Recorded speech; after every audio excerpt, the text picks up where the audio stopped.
Hello everyone दोस्तों, मैं अरुण शर्मा। आप देख रहे हैं 10 रोज। दोस्तों, इस वीडियो में बात करने वाले हैं इंडिया नाम की पार्टी के बारे में। जो इंडिया नाम की पार्टी का जो गठन हुआ था, वो उसको चलना ही नहीं था। सिर्फ एक कवायद पूरी की गई थी कि शायद वो कामयाब हो जाए मोदी फैक्टर को रोकने के लिए। दोस्तों, अगर आप चैनल पहली बार हैं, जुड़ सकते हैं सब्सक्राइब करके, ताकि आने वाली सभी डिबेट आप देख पाएं। दोस्तों, बात कर रहे थे इंडिया नाम की पार्टी की कि उन्होंने एनडीए सरकार के खिलाफ एक गठबंधन तैयार किया, जिसमें उनके 26 से 28 दल शामिल हुए और जिनकी निरंतर बैठक मुंबई में भी हुई और कई सिटियों बेंगलुरु में भी हुई। कई 3-4 उन्होंने मीटिंग की और उस मीटिंग में उन्होंने मोदी फैक्टर को रोकने के लिए बहुत बल दिखाया कि हम 2024 में मोदी को आने के लिए रोक देंगे, और बहुत सारी नीतियां बनाई गई।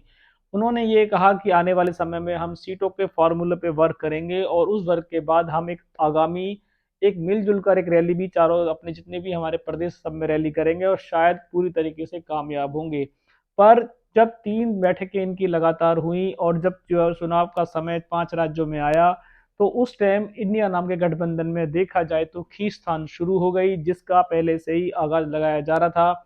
मोदी जी ने पहले भी टिप्पणी की थी, केंद्र सरकार ने पहले भी आरोप लगाए थे कि ये ठगों का गठबंधन है और ये किसी भी तरीके से ज्यादा दिन चलने वाला नहीं है। पर शायद दुनिया को और पार्टी को उम्मीद थी कि शायद ये गठबंधन चलेगा और मोदी फैक्टर को रोकने में कामयाब होगा। समय समय जैसे बीता, वैसे वैसे इंडिया गठबंधन के गठ खुलने शुरू हो गए, और जैसे ही 5 राज्यों में चुनावी आगाज डेट आनी शुरू हुई, पांचों राज्यों में इन जितने भी गठबंधन थे बने थे इंडिया नाम की पार्टी में, सब ने अपने अपने बिगुल बजा दिए और सब ने एक दूसरे को खिलाफत करनी शुरू कर दी। बात कर लेते हैं अरविंद केजरीवाल की, कि अरविंद केजरीवाल को जब रोका गया मध्य प्रदेश में, कि क्योंकि कमलनाथ की सरकार बनती नजर आ रही थी, तो केजरीवाल ने साफ कर दिया कि वो सीटों का समझौता नहीं करेंगे। दिल्ली में भी उन्होंने साफ मना कर दिया कांग्रेस ने कि हम कांग्रेस को सीटें नहीं देंगे। ऐसे ही हरियाणा में इनकी लड़ाई चलती रही। उसके बाद अखिलेश ने देखा, जब केजरीवाल गठबंधन को ठेंगा दिखा रहे हैं तो मैं पीछे क्यों रहूं। केजरीवाल ने भी मध्य प्रदेश में कमलनाथ के खिलाफ अपने कैंडिडेट उतार दिए और साफ इस गठबंधन को ठेंगा दिखा दिया। दो दल आपस में लड़ते नजर आए। इसके बावजूद जब नीतीश कुमार को ऐसा लगा, तो नीतीश कुमार जो जिन्होंने पार्टी की अगुवाई की थी, जो पार्टी को लीड कर रहे थे और जिन्होंने ये दल बनाया था, उनकी एक ना चली और उन्होंने भी इंडिया नाम की पार्टी से दूरी बनानी शुरू कर दी। कभी वो मोदी से बैठक करते नजर आते हैं, कभी अमित शाह से नजर करते आए, और कांग्रेस पार्टी को भी उन्होंने आड़ो हाथ लिया और साफ कहा कि कांग्रेस तो ढीली चल रही है, कांग्रेस को तो होश ही नहीं है, कांग्रेस ने तो गठबंधन क्या बनाया वो तो भूल ही गई, सिर्फ उसको जीत के लिए वो आगामी आगाज कर रही है।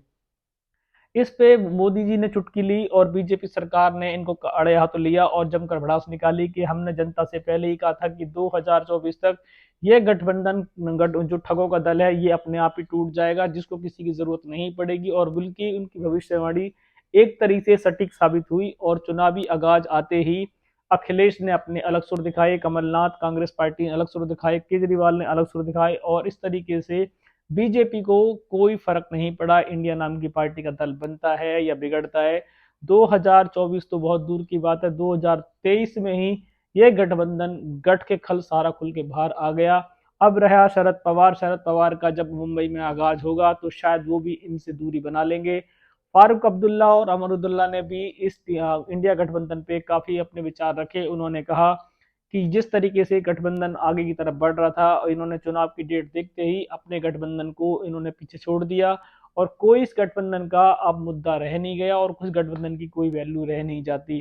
तो बीजेपी सरकार जो अपनी 2024 में विक्ट्री की ओर साइन करना चाहती थी, जिनके इन्होंने कुछ दल को भ्रमित करके अपने दलों में शामिल कर लिया था, जिससे मोदी सरकार कुछ भयभीत नजर आई थी।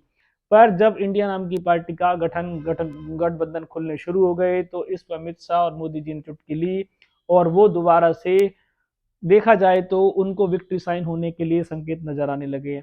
अब इंडिया नाम की पार्टी की बात की जाए, तो इन्होंने बिना पूछे अपनी मर्जी से इंडिया नाम रख लिया। उसमें काफी इनकी किरकिरी हुई, काफी इनमें आपस में ताना कसी गई और बहसबाजी का सामना करना पड़ा। बीजेपी सरकार ने इनको आड़े हाथ लिया।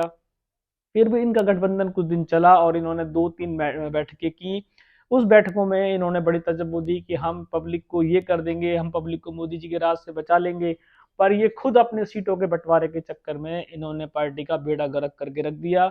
अब इंडिया नाम की पार्टी का ना तो पता है कि वो कौन लीड कर रहा है उसके अंदर, केजरीवाल कौन उसके अंदर काम कर रहा है, राघव चड्ढा क्या काम कर रहे हैं। इन्होंने कोऑर्डिनेटर भी बनाए थे, वो भी सब पानी में बह गए।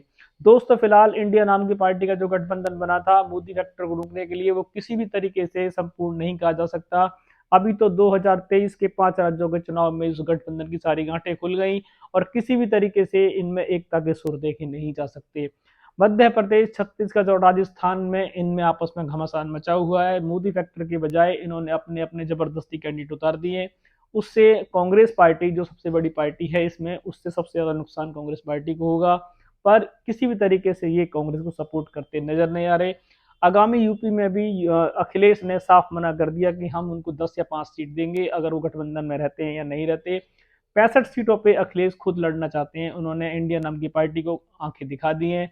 अब देखो कि इंडिया नाम की पार्टी अपने आप ही टूट के बिखर जाएगी या खाली एक नाम का जुमला बन के रह जाएगी। दोस्तों फिलहाल इंडिया नाम की पार्टी का जो रुझान हमने देखा और पब्लिक ने, जो बुद्धिजीवी ने अपनी राय रखी, वो हमने आप तक शेयर की। इस पर काफी सारा प्रतिक्रिया और आनी है। अगर आपने हमारे चैनल को सब्सक्राइब नहीं किया जुड़ सकते, ताकि आने वाली सभी जानकारी आपको मिलती रहेंगी। दोस्तों मैं अरुण शर्मा नई सोच के साथ मिलूंगा, तब तक अपना ध्यान रखें। नमस्कार।